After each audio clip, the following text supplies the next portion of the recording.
रासायनिक खेती के दुष्प्रभाव सामने आने के बाद हरियाणा सरकार की ओर से किसानों को प्राकृतिक खेती को लेकर जागरूक किया जा रहा है। मुख्यमंत्री मनोहर लाल का सपना है कि हरियाणा का किसान प्राकृतिक खेती के जरिए जहर मुक्त खेती करे और प्रदेश के हर किसान की आय दोगुनी हो। इसी को पूरा करने के लिए हरियाणा सरकार की ओर से किसानों को जागरूक करने के लिए पाठशाला चलाई जा रही है, जिसमें किसान प्राकृतिक खेती की पूरी जानकारी लेते हैं। पाठशाला में किसानों को बागवानी को लेकर भी पूरी जानकारी दी जाती है। सरकार के प्रयास के बाद हरियाणा में किसान रासायनिक खेती छोड़ प्राकृतिक खेती की ओर बढ़ रहे हैं और मामूली खर्च पर अच्छी कमाई कर रहे हैं। ऐसे ही एक प्रगतिशील किसान है रोहतक जिले की महम तहसील के गांव भरन के रहने वाले राजकुमार पिछले 18 साल से बागवानी कर रहे हैं और अच्छा मुनाफा कमा रहे हैं।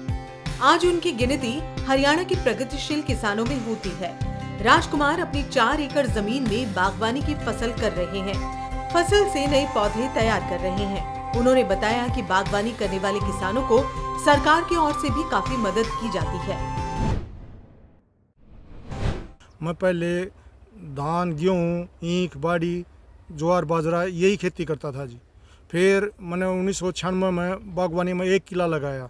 उसके बाद मेरी बढ़िया इनकम हुई। फिर मैंने 3 किले और जोड़ दिए बाग में। मैंने 4 किला बाग कर लिया जी। आज से 5 से 6 साल पहले मैंने नर्सरी शुरू करी थी जी। हिसार यूनिवर्सिटी से भी मैंने जो कलम चढ़ाने की ट्रेनिंग ली के वजह से आप वो कलम चढ़ाओ, तो वहाँ से मैंने ट्रेनिंग ली जी।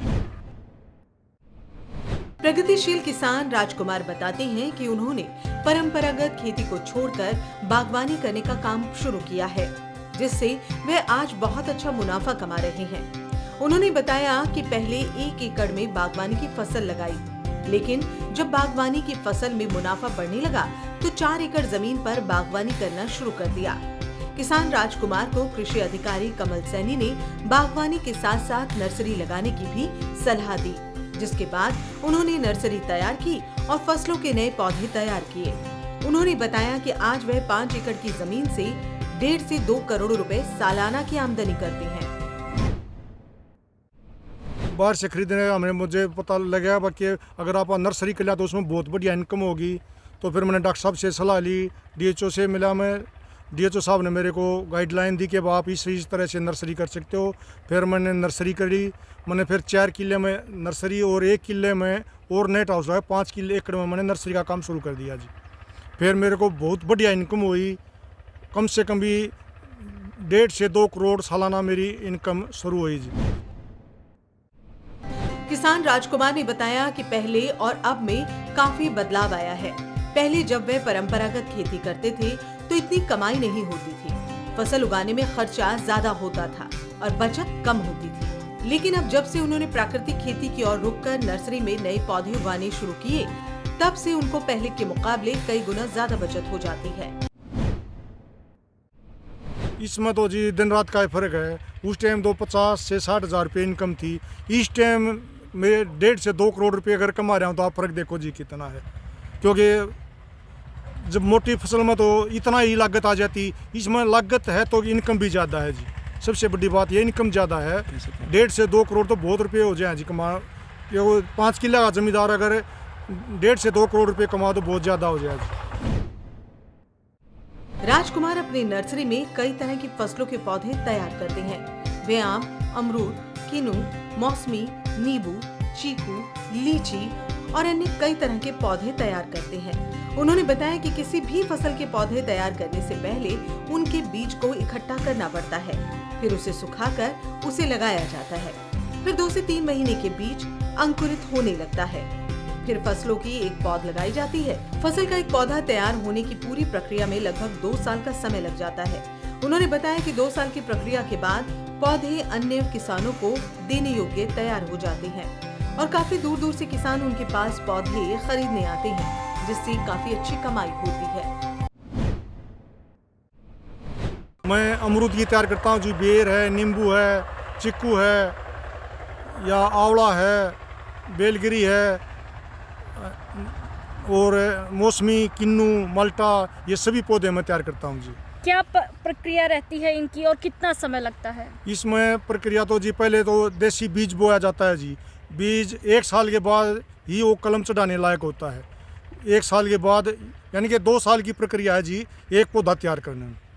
उसमें पहले बीज निकाला, जैसे पके अमरूद है या जो भी है बीज निकाला, फिर उस बीज को सुखाया, फिर उस बीज को बोया। 2 से 3 महीने तो बीज जमने में ले लेता है जी। उसके बाद फिर जैसे हमने थैली भर रखी है, आप देख सकते हो थैली भरी हुई है। इसमें फिर एक एक पौध, जैसे आप धान की पौध होती है ना, वैसे एक एक पौध चुबोई जाती है। उसके बाद 1 साल में इसको सेवा यानी पानी स्प्रे दवाई सब डालने के बाद 1 साल में बीजू पौधा तैयार होता है जी। 1 साल में बीजू पौधा तैयार होने के बाद फिर हम उसको ग्राफ्टिंग यानी कलम चढ़ाते हैं। हम 2 से 3 महीने में हमारी कलम चालू हो जाती है, यानी कि 2 साल में पौधा किसानों के खरीदने लायक हो जाता है। इतना ही नहीं, किसान राजकुमार अपने यहाँ काफी लोगों को रोजगार भी देते हैं। नर्सरी में पौधे तैयार करने की काफी लंबी प्रक्रिया है और कोई प्रोसेस से होकर एक पौधा तैयार होता है, जिसको पूरा करने में कई लोगों की मेहनत होती है। राजकुमार की नर्सरी में 15-16 लोग काम करते हैं। इसमें लागत है जी 20 से 30 लाख रुपए लागत है। 15 से 16 लेबर मेरे यहाँ काम कर रही है, जो सुबह आती है शाम को चली जाती है। और 1.5 से पौने 2 लाख 2 करोड़ तक मेरी इनकम सालाना है। किसान राजकुमार ने बताया कि फसलों को तैयार करने में हरियाणा सरकार और कृषि विभाग की ओर से पूरी मदद की जा रही है। जिला कृषि अधिकारियों की टीम समय समय पर मिट्टी की जांच के लिए खेतों में पहुंचती है और सैंपल लेकर मिट्टी की जांच करती है। उन्होंने कहा कि जिला उद्यान अधिकारी कमल सैनी खुद भी आते हैं और अगर कोई समस्या होती है तो फोन पर भी समस्या का समाधान मिल जाता है। हमारे जिला उद्यान अधिकारी हैं डॉक्टर कमल जी, वो हर महीने हर हफ्ते जब भी मैं उसको बुलाऊं डॉक्टर साहब को, जब भी वो आते हैं, और वैसे भी रूटीन में एसडीओ को भी भेज देते हैं, वो आप जाओ उसकी निरीक्षण करो। और भी टीम आती है, सारी यूनिवर्सिटी से भी टीम आती है। तो हर टाइम पर मेरे को ये चीज़ करना है, वो करना है, जो भी और सलाह लेनी हो तो कमल जी से फ़ोन पर भी ले लेते हैं जी। सबसे बढ़िया बात डॉक्टर कमल जी हैं, जो बहुत बढ़िया आदमी है जी, बहुत बढ़िया नॉलेज है डॉक्टर साहब। प्रगतिशील किसान राजकुमार ने बताया कि प्रदेश की मनोहर सरकार किसानों की आय को दोगुना करने और प्रगतिशील किसान का दर्जा देने के लिए महत्वाकांक्षी योजनाएं चला रही है। साथ ही सब्सिडी भी दी जा रही है। उन्होंने बताया कि सरकार की ओर से उन्हें शुरुआत में 7.5 लाख की सब्सिडी दी गई थी और बाद में नेट हाउस लगाने में भी 7.5 लाख की सब्सिडी मिली। उन्होंने बताया कि प्रदेश में किसानों को 1 एकड़ बाग लगाने में 50,000 रुपए की सब्सिडी दी जाती है। उन्होंने बताया कि प्रदेश का किसान प्राकृतिक खेती की ओर रुख कर काफी फायदा उठा रहा है। किसान नई फसल लगाता है और सरकार से सब्सिडी लेकर मुनाफा कमाता है और सरकार से भी किसानों को समय पर पैसा मिलता है। मेरे को 7.5 लाख रुपए सब्सिडी मिली थी पहले, और जो मैंने नेट हाउस लगाया था उस पर भी मेरे को 7.5 लाख रुपए सब्सिडी मिली थी जी। और किसान को 1 किले पर अगर 1 एकड़ बाग लगाएगा तो उसको 50,000 रुपये, 43,000 रुपये बाग लगाने के 7,000 रुपये जो फसल उसने बदली है, जैसे जीरी लगा धान लगा होता तो 7,000 रुपये उसके 50,000 रुपये एकड़ किसान को सब्सिडी दी जा रही है जी। अच्छा, जो विभाग द्वारा सब्सिडी, सरकार द्वारा सब्सिडी दी जा रही है, स्कीमें हैं, क्या आज के दिन किसान उनसे खुश है? हाँ जी, बिल्कुल खुश है किसान। बहुत से किसान आते हैं, पौधे लेते हैं, सब्सिडी लेते हैं, और वो बहुत बढ़िया कि भाई हमारा टाइम पे पैसा आ जाए। किसान खुश है, इस बात से बहुत खुश है। राजकुमार का कहना है कि प्रदेश की मनोहर लाल सरकार किसानों के हित में काफी अहम काम कर रही है। सरकार ने किसानों के लिए अच्छी स्कीम चला रखी है। मौजूदा सरकार ने ही प्रति एकड़ के हिसाब से सब्सिडी बनाई है और पहले की सरकारों के मुकाबले किसानों को अच्छी सब्सिडी और सहूलियत दी जा रही है और प्रदेश का किसान केंद्र और राज्य सरकार की स्कीम्स का अच्छा लाभ उठा रहा है। देखो, सरकार को तो मैं यही कहूँगा जी, सरकार की जो स्कीम चलाई है बहुत बढ़िया स्कीम चलाई है। भगवान ऐसे जो सरकार पहले जो सरकार थी उसने तो 650 रुपये किलो की सब्सिडी मिलती थी। जो बीजेपी भाजपा सरकार आई, इन्होंने ही 50,000 रुपये किलो की सब्सिडी किसानों को दी है। तो इससे बढ़िया सरकार क्या होगी जी। प्रगतिशील किसान राजकुमार ने फसलों की बिक्री के लिए हरियाणा सरकार और राष्ट्रीय बागवानी बोर्ड से लाइसेंस भी लिया हुआ है। और वे पूरे हरियाणा के जिला उद्यान अधिकारी से जुड़े हुए हैं, जिसके माध्यम से उनको पौधे बचाने में भी कोई समस्या नहीं होती। उन्होंने प्रदेश के अन्य किसानों से मोटे अनाज की खेती छोड़कर बागवानी की ओर रुख करने का आह्वान किया। ये जो मैंने हरियाणा गवर्नमेंट से और एनएचबी से लाइसेंस लिया हुआ है, पूरे डीएचओ यानी कि पूरे हरियाणा के डीएचओ को से संपर्क है। वो अपने आप किसानों को कि वहाँ किसान बढ़िया पौधे हैं, वहाँ से पौधे लो आप। इस हर यूनिवर्सिटी में भी जो डॉक्टर है ना, जो मेन है, वो भी लोग कहते हैं भाई आप वहाँ से पौधे लो, क्योंकि उसके पास क्वालिटी है। मैं नहीं तो किसी किसान के साथ धोखा करता, ओरिजिनल माल देता हूँ। बिक्री में कोई समस्या नहीं कोई समस्या नहीं है जी, बिक्री में कोई समस्या नहीं है। और किसानों को क्या कहोगे जो अभी भी मोटे अनाज की खेती कर रहे हैं? देखो, उनको भी मैं यही सलाह दूंगा जी कि मोटे अनाज की खेती को छोड़कर आप बागवानी की तरफ आए या सब्जी की तरफ। दोनों चीज में बहुत बढ़िया इनकम है जी, बागवानी में भी और सब्जी में भी। वहीं बागवानी विभाग की ओर से नर्सरी शुरू करने के लिए अहम योजना चलाई जा रही है, जिसकी जानकारी रोहतक जिला उद्यान अधिकारी डॉक्टर कमल सैनी ने दी।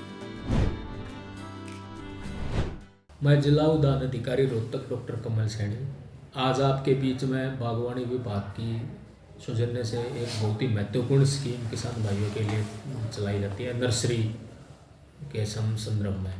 तो नर्सरी आमतौर पर जैसे हम देखते हैं भाई, फलदार पौधों की भी होती हैं और सब्जियों की भी होती हैं। तो दोनों प्रकार की जो नर्सरियां हैं उनके ऊपर विभाग की तरफ से स्कीम है। सबसे पहले जो फलदार पौधों की कोई भी जैसे बाग हुआ है, जो बाग जिसके पास है, किसान भाई के पास है, तो वो नर्सरी का यदि कार्य करना चाहता है तो नर्सरी की एक बहुत अच्छी स्कीम है। एक तो जैसे कोई भी पुराना बाग है, यदि उसके पास मदर ब्लॉक है अपना, तो वो उसके संदर्भ में पौधे तैयार करके विभाग से लाइसेंस ले सकता है। जो लाइसेंस के आधार पर जो वो अपना एक बढ़िया नर्सरी का जो व्यवसाय है वो कर सकता है, और ऐसा किसान कर भी रहे हैं हरियाणा में। काफ़ी लगभग हर जिले में 2-2, 3-3 नर्सरियां हैं आज, जो विभाग से और एनएचबी से अप्रूव्ड हैं, और जो अपना अच्छा बिजनेस जिन्होंने सेटअप कर रखा है। वहीं उन्होंने बताया कि लघु नर्सरी शुरू करने के लिए भी किसानों को अनुदान राशि दी जाती है, जिससे किसानों को काफी लाभ मिलता है। इसके साथ साथ विभाग की तरफ से वित्तीय सहायता भी नर्सरियों पर दी जाती है। इसमें एक लघु नर्सरी की स्कीम है विभाग की तरफ से, जिसमें 2.5 एकड़ कम से कम क्षेत्र में यदि किसान भाई फलदार पौधों की नर्सरी करता है, उसमें एक फसल के कम से कम 25,000 पौधे उसने तैयार करने होते हैं, और ये 15 लाख के आसपास की इस पर उत्पादन लागत जैसे विभाग की दिशा निर्देशों में आती है, और इस पर 50% के हिसाब से 7.5 लाख रुपए की किसान को वित्तीय सहायता मिलती है। इसमें जो नर्सरी के जो कंपोनेंट होते हैं वो किसान को विभाग की गाइडलाइन अनुसार करने होते हैं। जैसे पौधों की हार्डनिंग के लिए जैसे उसने एक पॉली हाउस, नेट हाउस लगाना होता है। सोयल को जैसे कीटाणु रहित करने के लिए सोलराइजेशन का वो एक सिस्टम बनाना होता है। नर्सरी के लिए जो रखरखाव का जो एक जैसे स्ट्रक्चर जिसको हम कहते हैं पैक हाउस, वो उसमें बनाना होता है। तो ये जो चीज़ें होती हैं विभाग की गाइडलाइन अनुसार वो सारी चीज़ें उसमें करनी होती हैं, और ये 15 लाख की यूनिट है लघु नर्सरी की, जिस पर किसान जैसे 50% के हिसाब से 7.5 लाख रुपए का अनुदान विभाग से ले सकता है। जिला उद्यान अधिकारी डॉक्टर कमल सैनी ने बताया कि हाईटेक नर्सरी शुरू करने के लिए भी किसानों को 40% तक की सब्सिडी देने का प्रावधान है। इसके साथ साथ नर्सरी के अंदर ही दूसरी एक हाईटेक नर्सरी की एक स्कीम है डिपार्टमेंट की तरफ से। ये लगभग 1 करोड़ के आसपास की स्कीम है, और इस पे 40% के हिसाब से 40 लाख रुपए के आसपास किसान को इस पर सब्सिडी का प्रावधान है। इसमें भी नर्सरी हाईटेक नर्सरी होती है। इसमें जो भी सारी की सारी जो हाईटेक जो तकनीक है वो किसान को लगाने होते हैं, जैसे पॉली नेट हाउस हो गया, ड्रिप हो गया, जो सिंचाई के लिए जो सिस्टम होता है, वो सारे के सारे जो तकनीकी जो मद हैं वो सारे नर्सरी के इसमें किसान को लगाने होते हैं, और इस पर किसान 40 लाख रुपए तक का अनुदान विभाग की तरफ से ले सकता है। वहीं उन्होंने कहा कि जिस किसान भाई के पास पहले से नर्सरी है उसको उन्नत बनाने के लिए भी 50% तक की सब्सिडी देने का प्रावधान है। इसके अलावा यदि कोई पहले से किसी किसान भाई ने नर्सरी बना रखी है, ऑलरेडी विद्यमान नर्सरी है, उस नर्सरी को उन्नत बनाने के लिए, हाईटेक बनाने के लिए विभाग की तरफ से लगभग 10 लाख रुपए की कॉस्टिंग है। और इस पे भी 10 लाख रुपए की कॉस्टिंग के हिसाब से 50% के हिसाब से 5 लाख रुपए तक का विभाग की तरफ से नर्सरी के ढांचे पर जो पहले से नर्सरी है उसको हाईटेक में तब्दील करें तो किसान भाई 5 लाख रुपए तक विभाग की तरफ से मदद का प्रावधान है। उन्होंने बताया कि नर्सरी का व्यवसाय किसान भाइयों के लिए काफी अच्छा है, जिससे किसान खुशहाल बन जाता है। तो ये नर्सरी का जो व्यवसाय है, मैं कह सकता हूँ आज के दिन बहुत अच्छा व्यवसाय है किसान भाइयों को। ये किसान को बागवानी के साथ साथ एक उद्यमिता की तरफ लेके जाता है, जिसको हम कह सकते हैं एक व्यापार का एक बहुत अच्छा जरिया है। और ऐसे आज के दिन हमारे हरियाणा में बहुत अच्छे किसान हैं, इसके एग्जाम्पल हैं, जो हर डिस्ट्रिक्ट में 2-2, 3-3 नर्सरियाँ जो आज चल रही हैं, जो कहीं पौधों अच्छी गुणवत्ता के फलदार पौधे तैयार कर रहे हैं, तो कहीं सब्जियों का काम, सब्जियों की नर्सरी, सब्जियों की प्योत तैयार करके एक अच्छा इनकम का जरिया बना रहे हैं। वहीं डॉक्टर कमल सैनी ने बताया कि नर्सरी शुरू करने के लिए HTI करनाल में किसानों को फ्री ट्रेनिंग भी दी जाती है, जो 1 हफ्ते तक चलती है। प्रशिक्षण लेकर, जैसे ट्रेनिंगों का विभाग में बहुत अच्छा हमारा एकमात्र जैसे ट्रेनिंग सेंटर है उचानी करनाल में, हरियाणा में, जो बहुत ही बेहतर गुणवत्ता की ट्रेनिंग किसान भाइयों के लिए, अधिकारियों के लिए वहाँ पे दी जाती है उचानी करनाल में। वहाँ से सोमवार से शुक्रवार ट्रेनिंग चलती हैं। ट्रेनिंगें बिल्कुल फ्री होती हैं, आने जाने का किराया तक, रहने का, खाने का किसान भाइयों को सुविधा मिलती है। हर पूरा साल ट्रेनिंगों का शेड्यूल चलता रहता है, टॉपिक वाइज। हर जिले से किसानों के लिए संबंधित जो जिला उद्यान अधिकारी है, उसके पास जो हमारे संबंधित वहाँ के प्रधानाचार्य महोदय हैं डॉक्टर जोगेंद्र सिंह, उनके द्वारा यहाँ पे मेल आ जाती हैं, भाई आपके ज़िले से 2 किसान, 1 किसान संबंधित कोर्स में ट्रेनिंग के लिए भेजो। तो यहाँ से हम भेजते हैं किसानों को और ट्रेनिंग लेते हैं। तो ऐसे ही नर्सरियों की ट्रेनिंग भी वहाँ चलती रहती है, नर्सरियों की ट्रेनिंग ले सकते हैं। और इसी संदर्भ में जिला स्तर पर भी विभाग की टीम में, खंड स्तर पर उद्यान विकास अधिकारी हैं, सुपरवाइजर हैं, माली हैं, जिला स्तर पर DHO हैं, ये सभी किसानों से समय समय पर मिलते रहते हैं, उनको फसलों संबंधी जानकारी भी देते रहते हैं। और उच्च गुणवत्ता की, जैसे कोई भी किसी भी मद में यदि किसान भाई बागवानी के मद में काम करना चाहता है, तो उसके कैंपों के माध्यम से, सेमिनारों के माध्यम से उनको जानकारियाँ देते रहते हैं। हरियाणा सरकार की सभी योजनाओं के तहत सब्सिडी लेने के लिए किसान भाई ऑनलाइन आवेदन कर सकता है, जिसकी जानकारी जिला उद्यान अधिकारी डॉक्टर कमल सैनी ने दी। सब्सिडी की बात करूं तो मैं सब्सिडी का बिल्कुल बहुत ही आसान और इजी आजकल विभाग का ऑनलाइन पोर्टल है, जैसे मैंने बताया, सभी स्कीमें हमारे डिपार्टमेंट की ऑनलाइन चलती हैं। और सभी स्कीमों में आज के दिन DBT के माध्यम से डायरेक्ट किसान के जो बैंक से संबंधित जो आधार बेस्ड जो अकाउंट है, उसमें अनुदान का प्रावधान है, अनुदान दिया जाता है। तो इसमें विभाग का जो पोर्टल है खुशहाल बागवानी या ऑर्ट हरियाणा, जो हमारा पोर्टल है www.orthariana.gov.in पर जाकर वहाँ पे नर्सरी का एक अलग से कंपोनेंट है, उस पर क्लिक करके नर्सरी के लिए जो भी जानकारियाँ वहाँ पे हैं उसके अनुसार किसान अपना फार्म वहाँ पे भर सकता है। और यदि कोई किसान को कोई समस्या आती है तो हमारे संबंधित जो खंड स्तर पर उद्यान विकास अधिकारी का कार्यालय है, हमारे जिला स्तर पर जो हमारा कार्यालय जिला उद्यान अधिकारी का, वहाँ पे संपर्क करके उस स्कीम में जा सकता है। नर्सरी के साथ साथ जितनी भी स्कीमें चल रही हैं डिपार्टमेंट की, सभी ऑनलाइन पोर्टल के माध्यम से किसान उस पर आवेदन कर सकता है। मुख्यमंत्री मनोहर लाल और कृषि एवं किसान कल्याण मंत्री JP दलाल खुद सूबे के किसानों का भरपूर ख्याल रख रहे हैं, जिसका उद्देश्य प्रदेश के किसानों की आमदनी को बढ़ाना है, जो पूरी तरह से सफल होता जा रहा है।